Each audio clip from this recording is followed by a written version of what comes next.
So due to circumstances beyond my control, this video is a little late, but somehow I think my vast audience won't be too concerned.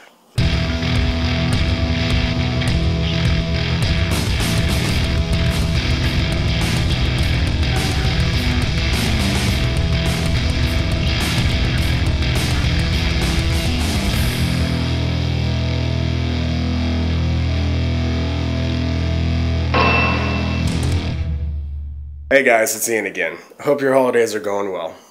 Mine are complicated. Wonder if I can make that a Facebook status. Due to the recent tragedy at Sandy Hook Elementary, where one guy walked into the school and started shooting students and teachers, there are a lot of people that are wondering why God would let this happen. And then there are those people that are saying, we kicked God out of our schools, government, and daily life.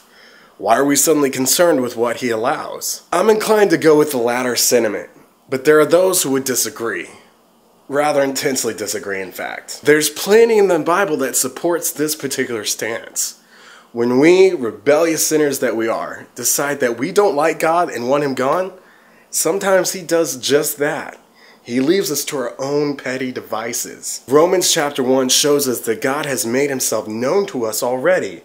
But when we do not honor him as God or give thanks to him, he gives us up to our impurity and the lusts of our hearts. Nobody knows and probably won't ever know why that young man killed all those kids and teachers. But why is it that so many people are suddenly wondering how God could let this happen, who just days ago were protesting against his people in church? Because they know in their hearts that God is the one true God, sovereign over all things, and only lets us draw breath because he is good and gracious. God could obliterate us in an instant and completely recreate the world, but he doesn't because his plan is broader and greater than that.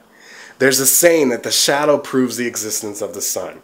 In fact, the band Switchfoot wrote a great song about that on their Nothing Is Sound album, which, despite a number of people panning it for dumb reasons, was a pretty good album. But anyway, we as humans often can't appreciate the good without seeing or experiencing the bad. Without great evil like what we saw in Connecticut, we end up taking for granted the great goodness God has shown us in Christ. Jesus came to serve the very people that killed him and still extends salvation to those who rebel against him every day. There's another thing that a great tragedy like this should remind us of: the great evil that is already in our hearts. Most people will say that mankind is basically good, that it's just society that corrupts us, which is interesting because isn't society made up of individuals? We are all capable of great evil, but due to the basic knowledge and conscience that is already in us, we don't follow through on it. As one great preacher said, the heart of the matter is a matter of the heart. Every day we practice great evil in the thoughts of our heart. I know I extend hatred to a lot of people throughout the day,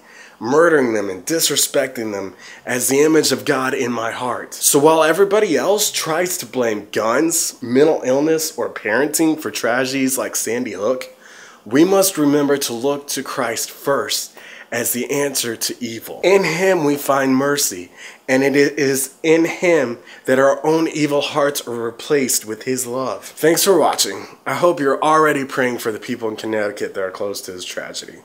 And just to let you know, I'll be taking a couple weeks off for Christmas and New Year's, but I'll be back the second Tuesday in January. Don't fret, it'll be okay. I'll be back. Merry Christmas, y'all, and Soli Deo Gloria. This is Ian, signing off.